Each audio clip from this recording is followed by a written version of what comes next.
ॐ भूर्भुवः स्वः तत्सवितुर्वरेण्यं भर्गो देवस्य धीमहि धियो यो नः प्रचोदयात्।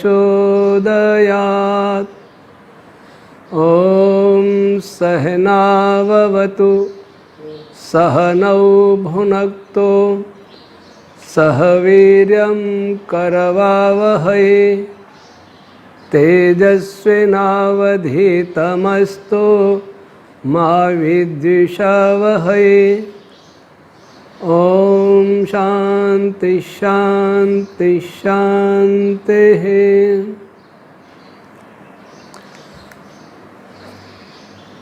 प्रिय श्रोतागण, अभी 10 अप्रैल को हमारे सामने एक समाचार आया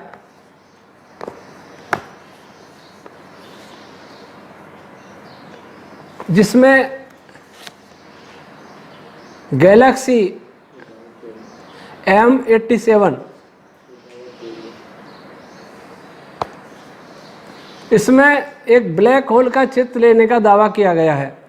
इस गैलेक्सी के अंदर वो चित्र हमने देखा और शायद इस कार्य में 200 वैज्ञानिक लगे अनेक देशों के, और इसमें एक नाम विशेष करके ज़्यादा लिया जा रहा है। कोई छात्रा है और इसको भी इस प्रकार से प्रचारित किया जा रहा है कि महिला ने ऐसा किया, महिला को समान अधिकार।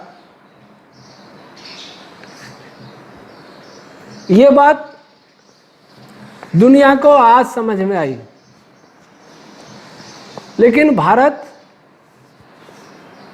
जब से भारत देश बना है, आर्यावर्त देश बना है,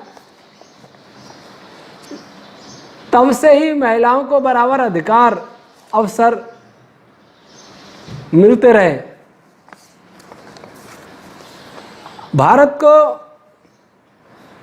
एक प्रकार से बदनाम किया जाता रहा। वैदिक संस्कृति सभ्यता को बदनाम किया जाता रहा कि यहाँ महिलाओं के अधिकार नहीं थे, यूरोप ने सिखाए। कोई यूरोप से पूछे कि यूरोप ने कब से सीखा इस बात को, जब विश्व की अनेक सभ्यताएं, संप्रदाय महिला को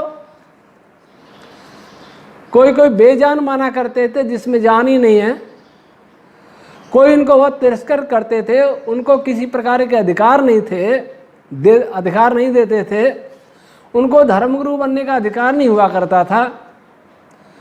उस समय भारत में अनेक ऋषिकाएं ऋषियों के साथ, अपने पतियों के साथ कंधे से कंधा मिला करके कार्य किया करती थी, अनुसंधान किया करती थी, योग साधना किया करती थी, वैज्ञानिक हुआ करती थी। कुछ नाम मैं लेता हूं। महर्षि अगस्त्य जो बहुत बड़े वैज्ञानिक थे, उनकी धर्मपत्नी ऋषिका लोपामुद्रा थी।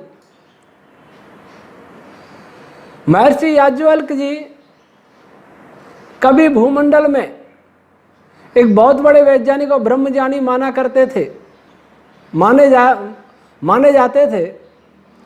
उनसे शास्त्रार्थ करने वाली एक ब्रह्मचारिणी, ब्रह्मवादिनी गार्गी हुआ करती थी। महर्षि याज्ञवल्क्य अपनी धर्मपत्नी मैत्रेयी से ब्रह्म चर्चा, वैज्ञानिक चर्चा, सृष्टि विज्ञान की चर्चाएं किया करते थे। घोषा अपाला, भगवती सीता महाभारत में पढ़े तो भगवान शिव और उनकी अर्धांगिनी देवी उमा, जिनको पार्वती भी कहते हैं, उनकी ब्रह्मांड के विज्ञान पर नाना प्रकार की चर्चाएं हुआ करती थी। वो उपलब्ध है महाभारत में आज भी।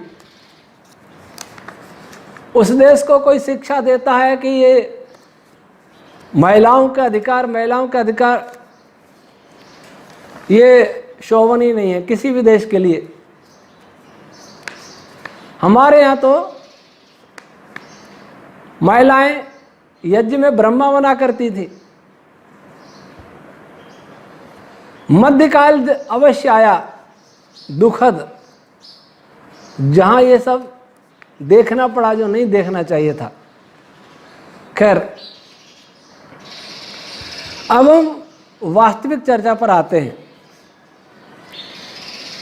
ब्लैक होल के विषय में मेरा मत बहुत श्रोताओं ने जानना चाहा है, भारत से भी और विदेश से भी। विदेश से लंदन से एक इंजीनियर हैं, उनका नाम राज है, उनका भी फ़ोन आया था। एक न्यूजीलैंड से कोई प्रोफेसर हैं, उनका भी संदेश आया था, और यहाँ अपने देश से भी कुछ।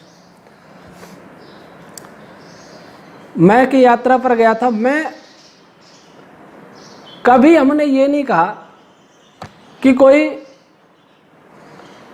मैसिव ऑब्जेक्ट नहीं होता या अत्यंत द्रव्यमान वाला या भारी ऑब्जेक्ट को ब्रह्मांड में, ऐसा हमने कभी नहीं कहा। हमने केवल उस ब्लैक होल पर प्रश्न उठाए थे। वो फाइल देना, जिसके विषय में कहा जाता था उस ब्लैक होल पर इतना ग्रेविटेशन फोर्स होता है कि प्रकाश भी बाहर नहीं आता, उसमें काल रुक जाता है, स्पेस अत्यंत कर्व हो जाता है। विशेषकर हमारी आपत्ति काल को रुक जाने को लेकर के थी। इस विषय में मैंने 29 अगस्त 2013 को विश्व के लगभग 12 देशों के वैज्ञानिकों को एक मेल किया था। 29 अगस्त 2013, और भारत के वैज्ञानिकों को भी किया था, और उसमें 12 प्रश्न पूछे थे। एक प्रश्न उसमें ब्लैक होल को लेके भी था, और ब्लैक होल को लेके मेरा ये प्रश्न था 8वां। कुल 12 प्रश्न थे। वो प्रश्न, near black hole time stops, this is believed, due to this it is to be accepted that outside black hole and inside it there is no action movement, because without time action and movement cannot take place, but in black hole there is more gravitation force. Due to this, gravitational waves will be produced, then action and movement is proved. On outer layer of black hole, radiations are always present. It may not be emitted. Stephen Hawking believes in radiation. Emission is known as Hawking radiation. Then action and movement is proved by itself. Then how it is said that on black hole time and movement stops? इस ब्रह्मांड में हमारे वैदिक theory के अनुसार कोई भी ऐसा स्थान नहीं है जहां कोई भी मूवमेंट नहीं है, कोई भी गति नहीं है, कोई भी वाइब्रेशन नहीं है। टाइम रुकने का, ये जो कहते हैं कि घड़ी अगर ब्लैक होल पर रख दी जाए तो घड़ी रुक जाएगी, घड़ी रुकने का अर्थ क्या है? घड़ी की सुइयां चलना बंद हो जाएगी। घड़ी की सुई हाथ से पकड़ लें तो तब भी रुक जाएगी। क्या इसका अर्थ हुआ कि वो टाइम रुक गया? वस्तुतः किसी फोर्स के कारण, घड़ी की सुई भी किसी फोर्स एनर्जी के कारण चल रही है, उसको किसी दूसरे फोर्स के कारण रोक लिया जाए, चलती गाड़ी का पहिया पकड़ लिया जाए, पकड़ के रोक लिया जाए, इसका अर्थ ये नहीं कि टाइम रुक गया, उस सुई की गति रुक गई। क्या सुई के अंदर जो मॉलिक्यूल्स हैं उनका वाइब्रेशन भी रुक गया?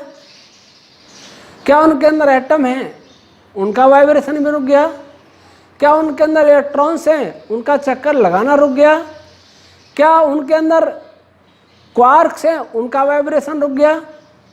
क्या उनके अंदर क्वार्क और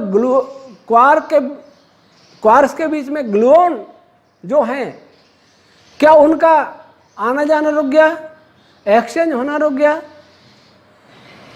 क्या क्वार्क के बीच जो काम करता है स्ट्रॉन्ग फोर्स, वो रुक गया। जहां भी फोर्स है वहां गति है, जहां गति नहीं है वहां कोई फोर्स हो नहीं सकता। यह आधुनिक विज्ञान मानता है कि मीडिएटेड पार्टिकल एक्सचेंज होते हैं तभी फोर्स काम करता है।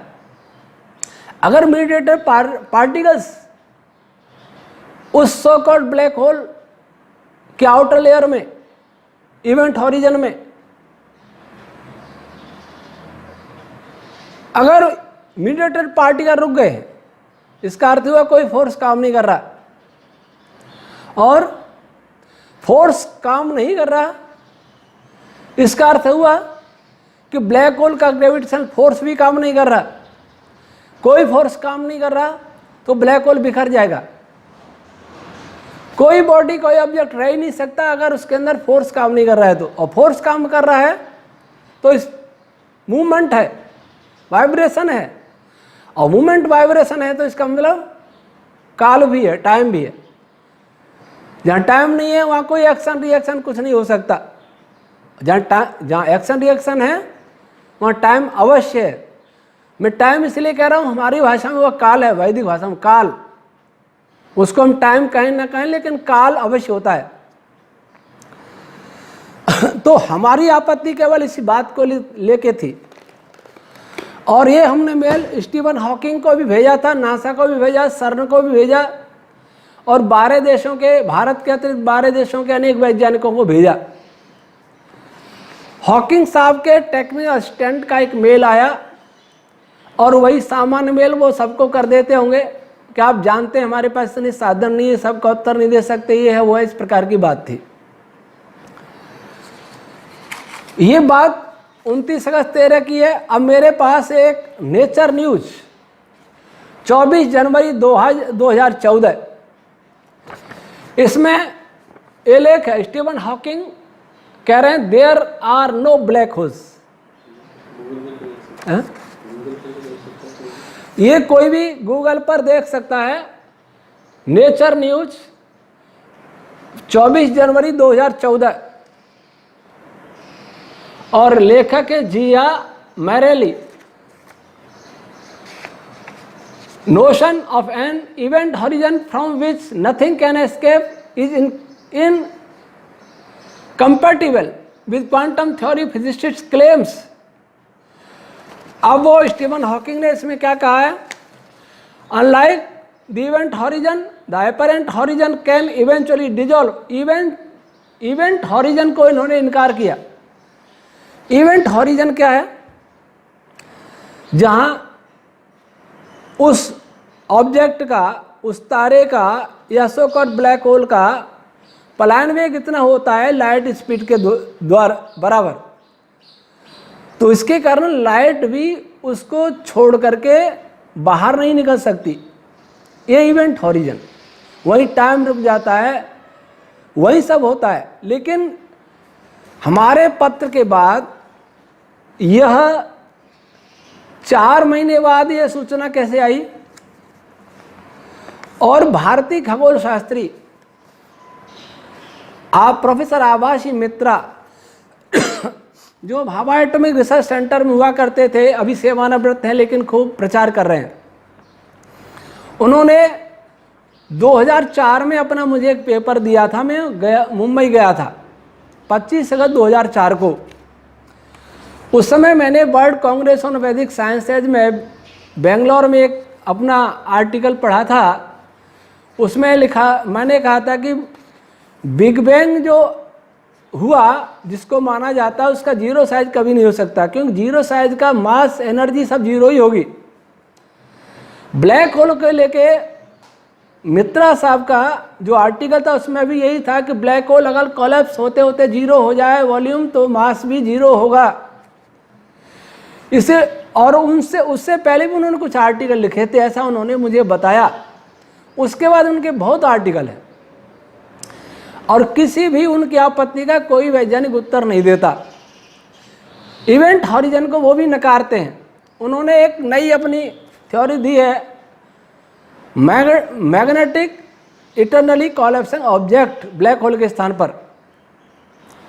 तो मैंने स्टीफन हॉकिंग को वापस पत्र लिखा इस सूचना के बाद। मैंने पूछा कि आपने सच्चाई को स्वीकार किया, इसके लिए बहुत धन्यवाद, ऐसा वैज्ञानिकों को होना भी चाहिए। परंतु मैं जानना चाहता हूँ सच्चाई को स्वीकार करने में क्या भारतीय खगोल शास्त्री प्रोफेसर आवास मित्रा जी की कोई भूमिका थी? क्या उनके आर्टिकल्स पढ़ करके आपका विचार बदला? या मैंने अभी आपको लेटर लिखा था 4 महीने पहले, उसमें 12 प्रश्न थे, एक प्रश्न ब्लैक होल को लेके था, क्या वह प्रश्न भी इसके पीछे कोई कारण बन पाया? मेरा तो केवल प्रश्न ही था, मित्रा जी ने तो एक विकल्प भी दिया था। स्टीफन हॉकिंग साहब ने कोई उत्तर नहीं दिया, उनके टेक्निकल असिस्टेंट ने फिर वही रटा रटाया मेल हमें कर दिया। मैंने उनको ये भी लिखा कि ब्लैक होल इनकार की आपने, अच्छी बात है, अब आप ये भी नोट कर लीजिए कि बिग बैंग भी कभी नहीं हुआ और ये हम सिद्ध कर देंगे, आपको मानना पड़ेगा। लेकिन हॉकिंग साहब नहीं रहे दुनिया में। तो लिखते हैं, इसमें लिखा है, if Hawking is correct there could even be no singularity at the core of the black hole. अब स्टीफन हॉकिंग जनवरी 14 में इस बात कह चुके, और जो मेरे पास जो पेपर है, first M87 event horizon telescope result, the shadow of the super massive black hole, the event horizon telescope collaboration, ये अभी जो देखा गया चित्र, ये उसका ये पेपर है। और इसमें कई जगह पर हॉकिंग साहब को उद्धृत किया गया है, ये मैंने देखा। हॉकिंग साहब को उद्धृत किया गया है और ये उद्धृत किया गया कि ब्लैक होल होता है, इवेंट हॉरिजन, बहुत सारी बातें हैं जो चलती हैं वही इसमें हैं। और हॉकिंग जनवरी में कह गए कि कोई इवेंट हॉरिजन नहीं होता, एपेरेंट हॉरिजन होता है, वो डिजॉल्व भी होता रहता है, बनता रहता है, बिगड़ता रहता है। तो इसमें जो उद्धृत किया है वो पुराना उद्धृत किया है। जैसे पहला ही उनका कोटेशन है हॉकिंग 1976 का। अब 2014 में जब उनका स्टेटमेंट आ गया, उन्होंने कोई पेपर लिखा होगा, तो 1976 वाले उनके स्टेटमेंट का, उनकी रिसर्च को उद्धृत करने का या क्या अर्थ है? कोई महत्व नहीं रखता। जब हॉकिंग स्वयं बदल गए तो हॉकिंग की पहली थ्योरी को उद्धृत करने का कोई तुक नहीं है। तो ये कितना प्रामाणिक है? अब प्रश्न ये है,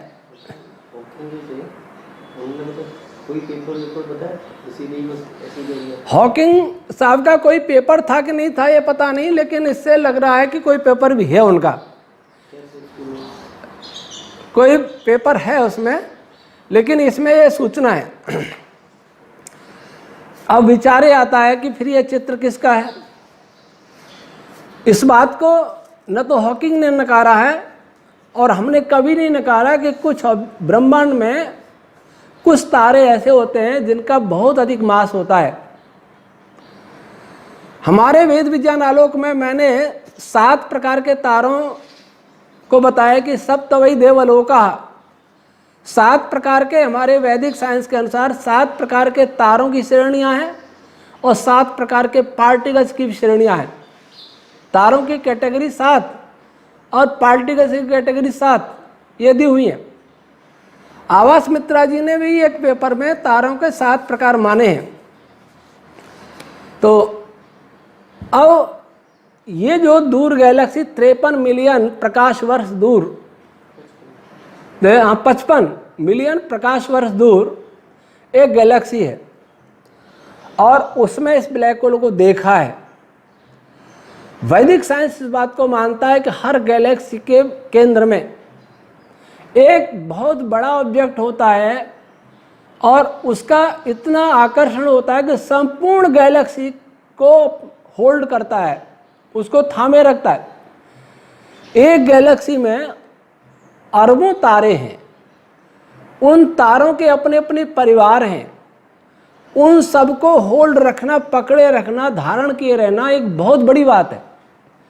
और वो सेंटर उसको पकड़े रखता है, थामे रखता है, होल्ड रखता है। वर्तमान वैज्ञानिक हर गैलेक्सी सेंटर को क्या मानते हैं, मैं समझता हूँ वो ब्लैक होल जैसा ही कुछ मानते हैं। अपनी गैलेक्सी के सेंटर को तो देखा नहीं, पर दूर से देखा है। ये लोकेशन से हो सकता है, इसमें कोई हम प्रश्न नहीं कर रहे। लेकिन प्रश्न ये है कि वो गैलेक्टिक सेंटर में क्या होता है, कैसे बनता है। हमारे वेद विज्ञान आलोक जो ग्रंथ है, इसमें इस बनने की पूरी थ्योरी दी है, कैसे बनता है, तारे कैसे बनते हैं। और मेरे इस ग्रंथ में ये भी बताया है कि केवल एक गैलेक्सी का ही केंद्र नहीं होता, बल्कि कई गैलेक्सियों का भी एक बहुत और बड़ा केंद्र होता है, जिसका चक्कर लगाती हैं बहुत सारी गैलेक्सियां। इसको मैं समझता हूँ वैज्ञानिक शायद नहीं मानते। जहाँ तक मेरा जिन वैज्ञानिकों से डिस्कशन हुआ है, वो इस बात को अभी स्वीकार नहीं करते अथवा संशय में है। क्या अनेक गैलेक्सियों का भी कोई केंद्र है? जैसे अनेक तारों का केंद्र है गैलेक्सी का केंद्र, वैसे क्या अनेक गैलेक्सियों का कोई केंद्र है? लेकिन वैदिक साइंस कहता है, वैदिक फिजिक्स कहता है हाँ ऐसा भी है। तो जो चित्र आया है उसमें बीच में काला धब्बा दिखाई दे रहा है और उसके चारों ओर प्रकाश का क्षेत्र दिखाई दे रहा है, और उसमें एक साइड में प्रकाश अधिक दिखाई दे रहा है और दूसरी साइड में कुछ प्रकाश कम दिखाई दे रहा है। अब ये एक तरफ अधिक एक तरफ कम क्यों है, इसका कारण क्या है? इसके बारे में कोई ये कह सकता है कि जो रिंग है उसके निचले भाग की तरफ हम हैं, जहाँ से हम पृथ्वी से उसको देख रहे हैं, इसलिए वो ज़्यादा चमकीला हुआ। इसमें प्रश्न ये उठता है कि वो रिंग कितनी चौड़ी है, और रिंग ने अगर पूरे उस ब्लैक होल को ढक लिया है, या जैसे शनि के चारों रिंग होती है, शनि ग्रह के चारों, तो शनि जो ग्रह है वो उभरा हुआ दिखता है, उस रिंग से ऊपर उठा हुआ दिखता है। लेकिन यहाँ ऐसा नहीं दिख रहा है। यहाँ ऐसा दिख रहा है कि जैसे हम एक बड़े ऑब्जेक्ट को देख रहे हो जिसमें बीच में काला है और आसपास चमकीला है, ऐसा देख रहे हैं। अगर उसके चारों ओर कॉस्मिक डस्ट है, कोई पार्टिकल्स हैं, जो भी है, चारों ओर हैं, तब तो वो सेंटर उसका दिखना ही नहीं चाहिए। अगर वो तस्तरी नुमा है तो फिर बीच वाला भाग उभरा हुआ दिखना चाहिए। अगर वो सीधा हमारे सामने है तस्तरी और उसका सेंटर हम सीधा देख रहे हैं तो उभरा हुआ नहीं दिखेगा, लेकिन फिर चारों ओर का भाग हमें समान रूप से चमकीला दिखना चाहिए, लेकिन वैसा नहीं दिख रहा। अगर तस्तरी को ऐसे देखेंगे, ये तस्तरी है, यहाँ ये ब्लैक होल है, ऐसे देखेंगे तो ये ज़्यादा चमकीला दिखेगा, कम चमकीला दिखेगा, लेकिन ये भाग थोड़ा सा उभरा दिखेगा। और ऐसे देखेंगे तो और ज़्यादा दिखेगा, लेकिन उधर का भाग नज़र नहीं आएगा। ऐसे देखेंगे तो बीच में काला धब्बा दिखेगा और ये भाग सारे समान रूप से चमकीले दिखाई देंगे। ये जो चित्र लिया है वो ऐसे ही दिखने का लिया है, जहाँ तक हमारा मत है। जो बीच में बिल्कुल दिख रहा है तो ऐसा दिख रहा है, तो एक तरफ तो ज़्यादा चमकीला है, दूसरी तरफ कम चमकीला है। इसका कारण क्या है? हम जो मानते हैं कि जब तारे बन गए और तारों का केंद्र बाद में बना, स्थिर बाद में हुआ, और जब तारों का केंद्र बन रहा था वो बहुत विशाल ऑब्जेक्ट था। उसने अपने आसपास के बहुत सारे क्षेत्र के तारों को या जो भी मटेरियल था उस सबको अपने में खींच लिया था, आकर्षित कर लिया था। और प्रत्येक गैलेक्सी के केंद्र के चारों ओर बहुत बड़ा स्थान है, वो रिक्त होता है। वो इतना बड़ा है, उस सेंटर से बहुत ज़्यादा बड़ा। वो रिक्त कैसे हुआ? क्योंकि उसमें जो मटेरियल था वो उस सेंटर के द्वारा आकर्षित कर लिया गया। उसका नाम है सेंटर का वेद विज्ञान आलोक में, ऐत्रेय ब्राह्मण में दिवाकीर्त्य। दिवाकीर्ति नाम का वह लोक उस चारों ओर के मटेरियल को खींच रहा था। उसमें बहुत तारे आदि उसमें समाहित हो गए थे। और समाहित होने के बाद जो खाली स्थान है उसमें 17 लेयर्स हैं वैदिक फिजिक्स के अनुसार, ये हमारी थ्योरी के अनुसार 17 लेयर्स हैं। तो सबसे पहले 10 लेयर्स बनती हैं। ये लेयर्स कब बनती हैं? जब उतना बहुत बड़ा रीजन में जो फैला हुआ मटेरियल या तारे या प्लैनेट्स वगैरह जो भी हैं वो सब आकर्षित कर लिए जाते हैं और अंदर का भाग बड़ा हो जाता है। तो सबसे पहले 10 लेयर बनते हैं, उसे चित्र में देख सकते हैं। 10 लेयर्स में क्या क्या है? पहली लेयर है जो गैलेक्सी केंद्र के सबसे निकट इस क्षेत्र में इंद्र तत्व अर्थात वायु रश्मियों मिश्रित विद्युत क्षेत्र तीव्रतम रूप में विद्यमान होता है। इसे विद्युत चुम्बकीय क्षेत्र की पराकाष्ठा वाला क्षेत्र भी कहा जा सकता है। सबसे पहला लेयर जब विद्युत चुम्बकीय क्षेत्र बहुत स्ट्रांग होता है, सबसे ज़्यादा स्ट्रांग होता है। ये हमारे वेद विज्ञान आलोक के पृष्ठ 1045 में 18वें अध्याय का 4था खंड। दूसरी लेयर है इस क्षेत्र में विभिन्न प्राण। दूसरी लेयर, पहला लेयर है इंद्र, इसका नाम है विश्वजित। दूसरा महाव्रत वैदिक भाषा में। इस क्षेत्र में विभिन्न प्राण रश्मियां अति तीक्ष्ण रूप से विद्यमान होने से यहाँ विद्युत चुम्बकीय क्षेत्र के साथ साथ प्रकाश की मात्रा भी विशेष होती है। और तीसरा है प्राणापान और प्राणोदान अतिरात्र क्षेत्र, वैदिक भाषा में अतिरात्र। इस क्षेत्र में प्राणापान रश्मियों की सघनता होने से विद्युत की तीव्रता यहाँ भी रहती है। चौथा क्षेत्र है गायत्री जन्य ऊष्मा विद्युत क्षेत्र अभिजित, वैदिक भाषा में अभिजित।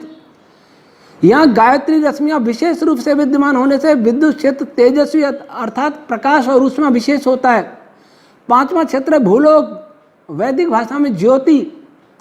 इस क्षेत्र में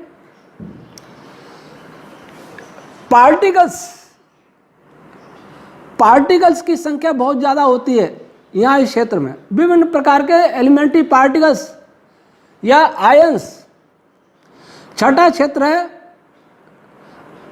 आकाश प्राणादि युक्त। इस क्षेत्र में विभिन्न प्राण रश्मियाँ विद्युत चुम्बकीय तरंग से रूप आकाश तत्व की ज़्यादा।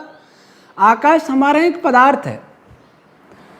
वर्तमान फिजिसिस्ट आकाश किसको मानते हैं पता नहीं, सीट मानते हैं, पर सीट किसकी बनी? हमारे यहाँ आकाश का पूरा एक कंटेंट्स है। आकाश में क्या क्या होता है, कैसे कैसे बनता है, उसकी पूरी संरचना है।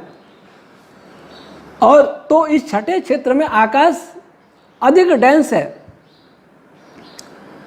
और सातवां क्षेत्र आदित्य आयु, इसमें भी प्राण छंद रश्मियों और एलिमेंट्री पार्टिकल्स या आयंस की अधिकता होती है।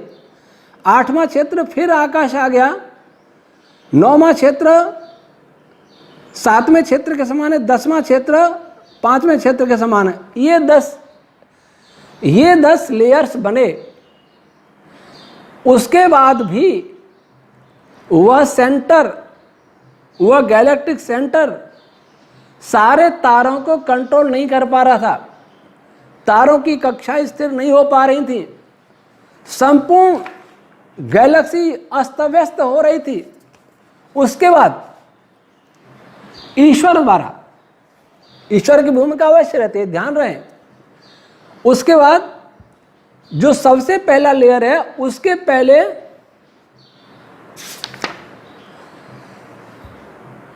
3 लेयर दोनों साइड में बनते हैं। एक साइड में त्रिष्टुप, पंक्ति और जगती रश्मियों का एक लेयर है, 3 लेयर हो गए। और हमारी तरफ है गायत्री, उष्णिक और अनुष्टुप, ये लेयर बने।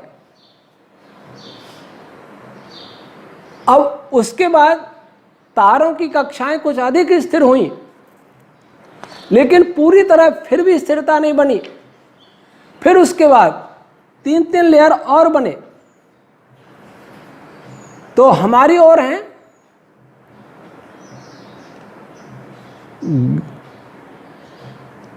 प्राण, अपान और उदान रश्मियां। ये 4 ओर हैं, प्राण, अपान, उदान रश्मियां। तो ये 3 चित्र हैं। तो गैलेक्सी सेंटर के सबसे पहले क्षेत्र में सबसे निकट हैं प्राण, अपान, उदान रश्मियां, जिनमें ऐसा प्रकाश नहीं है जिसको देखा जा सके। उसके बाद हमारी तरफ है त्रिष्टुप, या हमारी तरफ जो गैलेक्सी दिख रही है उसमें है त्रिष्टुप, पंक्ति और जगती। ये हमारी तरफ नहीं है, हमारी तरफ है गायत्री, उष्णिक, अनुष्टुप, और दूसरी तरफ त्रिष्टुप, पंक्ति, जगती। एक तरफ ये होती है, एक तरफ ये होती है। तो जिधर गायत्री, उष्णिक, अनुष्टुप होंगी उधर प्रकाश अधिक होगा, और जिधर त्रिष्टुप, पंक्ति, जगती होंगी उधर प्रकाश की मात्रा कुछ कम होगी, बहुत कम नहीं, कुछ कम होगी। उसके बाद वो 10 लेयर सब में है। अब यहाँ एक बात और ध्यान रखनी होती है कि कोई भी केंद्र, कोई भी ऑब्जेक्ट का जब कंडेंस होकर बनता है तो सबसे बाहरी लेयर्स में ब्रैती और सूत्रात्मा, ये रश्मियां ज़्यादा होती हैं। और ब्रैती रश्मियों का जितना अधिक डेंस होगा उसमें उतनी ब्रैती होंगी। ग्रेविटेशनल फोर्स में ब्रैती और पंक्ति दोनों के निर्माण से ग्रेविटोन बनता है, और भी रश्मियां हैं, इसकी चर्चा हम नहीं करेंगे। तो महर्षि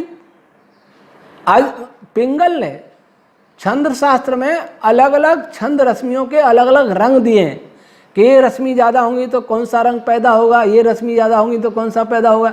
तो ब्रैती रश्मियाँ ज़्यादा होती हैं उसका रंग काला होता है, और पंक्ति रश्मियाँ जहाँ अधिक होती हैं उसका रंग नीला होता है। ब्रैती ब्लैक और पंक्ति ब्लू, ये दोनों। अब ब्लैक ब्रैती सबसे ज़्यादा होती है, सूत्रात्मक वायु का रंग नहीं होता,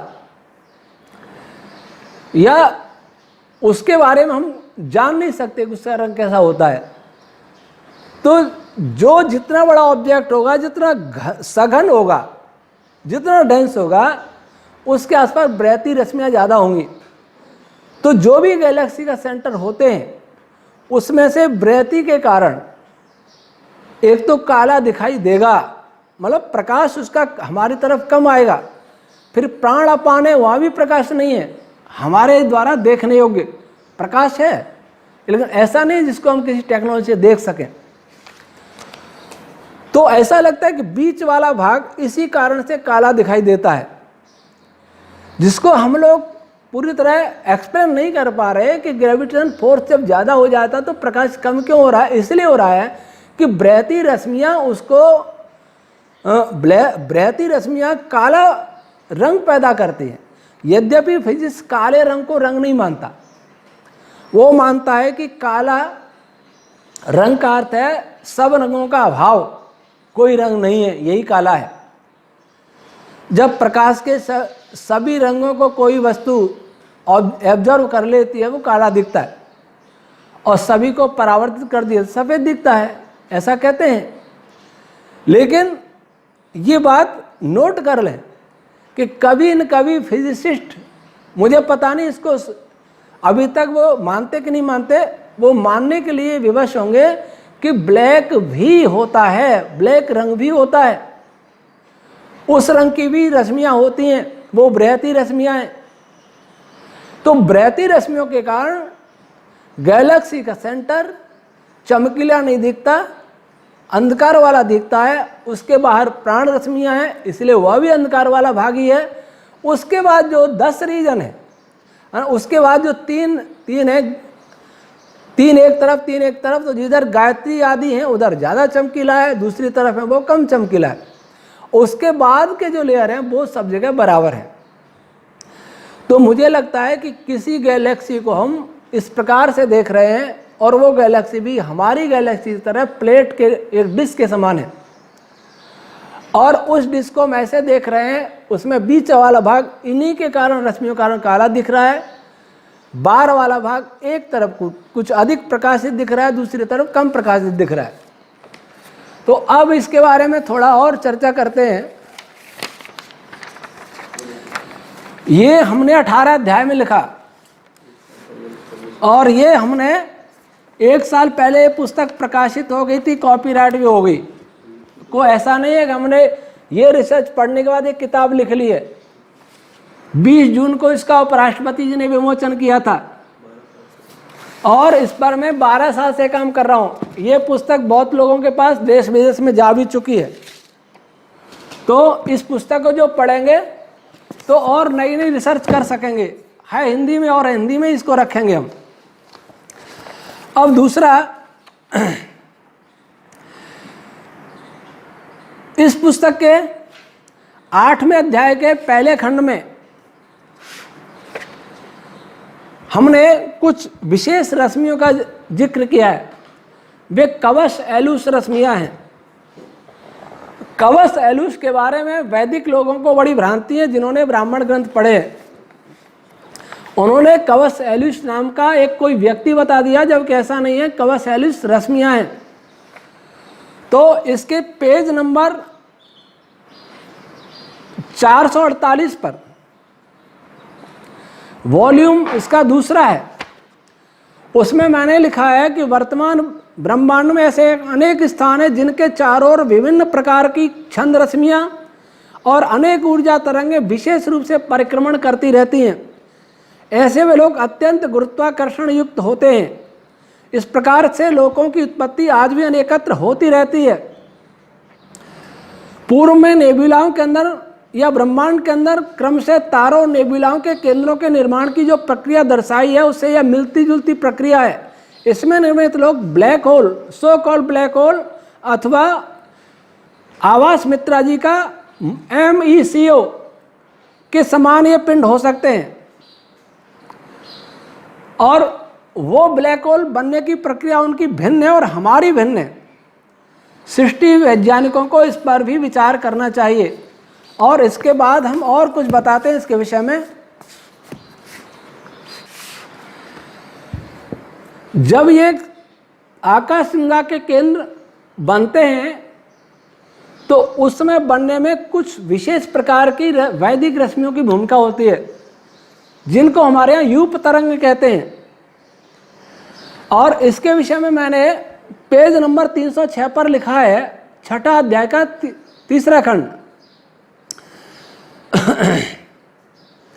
तारों के बाहरी भाग से हाइड्रोजन के अतिरिक्त अन्य स्थूल नाविकों को आकर्षित करके केंद्रीय भाग में पहुंचाना भी इन्हीं यूप तरंगों के कारण संभव हो पाता है।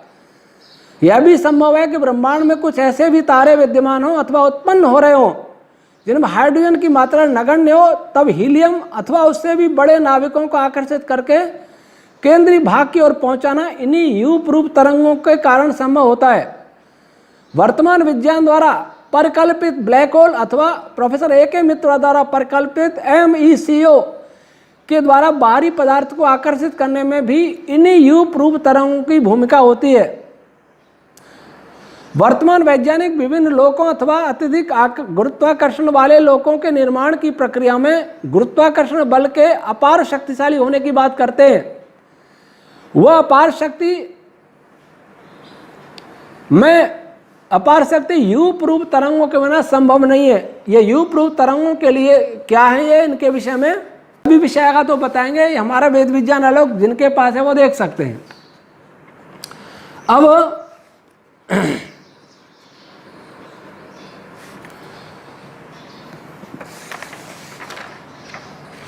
दूसरा एक इसके 147 पृष्ठ पर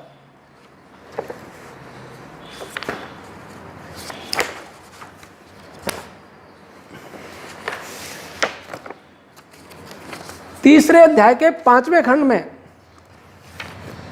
इसमें लिखा है कि कुछ तारे ऐसे होते हैं जिसमें यज्ञीय और अयज्ञीय दोनों प्रकार के पदार्थों का संलयन हो जाता है, अर्थात आवेशित और निरावेशित। प्रोटॉन साइकिल चलता है सूर्य के अंदर नाभिकीय संलयन में,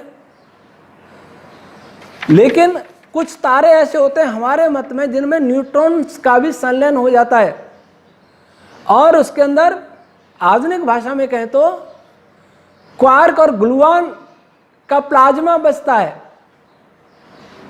इलेक्ट्रॉन्स भी होंगे उसमें। तो ये लिखा है कि क्या कुछ तारे ऐसे भी हैं, पेज नंबर 147 पर, जहां न्यूट्रॉन्स का भी संलयन होता है। यह अनुसंधान का विषय है। प्रोफेसर ए के मित्रा ब्लैक होल की प्रचलित धारणा के स्थान पर मैग्नेटिक इटर्नली कोलैप्सिंग ऑब्जेक्ट का सिद्धांत प्रस्तुत करते हैं, जो हमें ब्लैक होल की प्रचलित धारणा की अपेक्षा अधिक तर्कसंगत प्रतीत होता है। हमारी दृष्टि में मैग्नेटिक इटर्नली कोलैप्सिंग ऑब्जेक्ट में इलेक्ट्रॉन्स, क्वार्क, ग्लूऑन के प्लाज्मा की उपस्थिति प्रोफेसर मित्रा बताते हैं, इस बात का संकेत है कि वहाँ न्यूट्रॉन्स का भी संलयन होता है। अगर वो नहीं मानते तो हम कह रहे हैं कि कुछ तारे हैं जहाँ न्यूट्रॉन्स का भी संलयन होता है, और वे ऑब्जेक्ट अत्यधिक सघन होते हैं। ऐसे गैलेक्सी के केंद्रों में ऐसा भी संभव है। और दूसरी बात, गैलेक्सी के केंद्रों में पार्टिकल की अपेक्षा, पार्टिकल के साथ साथ वहाँ छंद और प्राण रश्मियों की ज़्यादा विद्यमानता रहती है। सभी पार्टिकल छंद और प्राण रश्मियों से मिलकर बने हैं, और वे वहाँ उस केंद्र में बहुत प्रबल होती हैं, इसी के कारण वो सघन होते हैं। तो वर्तमान में जो हमने देखा है चित्र, वो चित्र गलत है कि सही है, ये तो वैज्ञानिक जानेंगे, बताएंगे। लेकिन मैं इतना कहता हूं कि हमारी दृष्टि में यह चित्र सही हो सकता है, लेकिन वो ऐसा ब्लैक होल कोई नहीं होता इवेंट हॉरिजन वाला। लेकिन ब्लैक होल अगर ये कहें कि काला धब्बे वाला काला तारा, तो वो संभव है। उसमें से रेडिएशन निकलते हैं, कम निकलते हैं बृहती रश्मियों के कारण, और कुछ बृहती रश्मियों का भी काला रंग हमें दिखता है, इसके कारण वो ब्लैक दिखते हैं। तो ऐसे इस विषय में और भी खोज हो सकती हैं, और हमारे वेद विज्ञान आलोक, हमारी वैदिक थ्योरी ऑफ यूनिवर्स को पढ़ करके उनके बारे में, जिनको ब्लैक होल कर रहे हैं, जिनको गैलेक्टिक सेंटर कर रहे हैं, सुपर मैसिव ब्लैक होल कर रहे हैं, उनके बारे में अधिक जानना है। कैसे बने, कैसे बनते, उनका अंदर क्या है, बाहर क्या है। तो इसके लिए हमारी वैदिक थ्योरी ऑफ यूनिवर्स ही ज़्यादा बता पाएगी। और हमने ऐत्रेय ब्राह्मण पर काम किया, अभी तो और भी ब्राह्मण ग्रंथ हैं, वेद हैं, इसमें ऋग्वेद के भी बहुत सारे मंत्र आए हैं। तो जिस दिन दुनिया के वैज्ञानिक हमारी वैदिक थ्योरी ऑफ यूनिवर्स को समझने का प्रयास करेंगे, हिंदी समझने का प्रयास करेंगे, तो मुझे लगता है कि कॉस्मोलॉजी के क्षेत्र में, पार्टिकल फिजिक्स के क्षेत्र में, एस्ट्रोफिजिक्स के क्षेत्र में, क्वांटम फील्ड थ्योरी के क्षेत्र में, स्ट्रिंग थ्योरी के क्षेत्र में, पार्टिकल फिजिक्स के, प्लाज्मा फिजिक्स के क्षेत्र में बहुत काम कर सकेंगे। अब मैं तो सब कुछ नहीं कर सकता, सभी लोग जानने की इच्छा करते हैं, लेकिन मैं अकेला हूँ। मेरे शिष्य विशाल आर हैं, ये फिजिक्स पढ़े हुए हैं, और भी ऐसे विशाल आर जैसे बहुत चाहिए, और बहुत बड़ा जन सहयोग भी चाहिए, शासन का सहयोग भी चाहिए। अकेला आदमी सब नहीं कर सकता। ये एक पेपर लिखा है, केवल देखा है, उसके लिए कितने वैज्ञानिक लगे हैं, कब से लगे हैं, कितने डॉलर्स इसमें व्यय हुए हैं।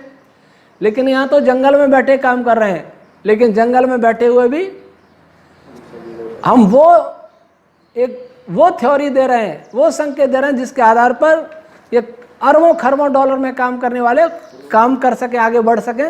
उन्होंने फोटो लिया और ये देखा कैसा हमें दिखा। अब हम अपनी थ्योरी से बता रहे हैं कि जो आपको देखा वो क्या हो सकता है, कैसे बना है, उसके क्या क्या कंटेंट्स हैं, कहाँ किस रीजन में कौन सी रेशमियाँ हैं, ये हम बता रहे हैं। वैज्ञानिक इसको कब समझेगा मैं नहीं समझता, लेकिन मुझे लगता है कि अगर पूर्वाग्रह छोड़ दें तो हमारे साथ मिलके बहुत काम किया जा सकता है। बहुत समस्या बहुत बड़ी भाषा की भी है, और दूसरा समस्या पूर्वाग्रहों की भी है। फिजिक्स पढ़ा व्यक्ति सोचता है कि वैदिक क्या करेगा, साधु क्या करेगा, यही तो बहुत बड़ी समस्या, ईगो की समस्या। ईगो छोड़िए, रूढ़िवाद छोड़िए, हट दुराग्रह छोड़िए। हम सब इस ब्रह्मांड के निवासी हैं, केवल पृथ्वी के नहीं ब्रह्मांड के निवासी हैं। जितना संपर्क कर सकें, जितना मिलजुल के रह सकें, एक दुनिया को एक ऐसा बढ़िया फिजिक्स दे सकें, अच्छा फिजिक्स दे सकें जिससे सब दुनिया सुखी रह सके। दुख देने के लिए फिजिक्स पर विकास नहीं हो, टेक्नोलॉजी पर विकास नहीं हो जो आज हो रहा है। इन्हीं भावनाओं के साथ मैं सभी श्रोताओं को धन्यवाद देता हूं कि उन्होंने मुझे प्रश्न पूछे और मैंने उनसे प्रेरित होकर ही अपने विचार स्पष्ट किए। ओम शम।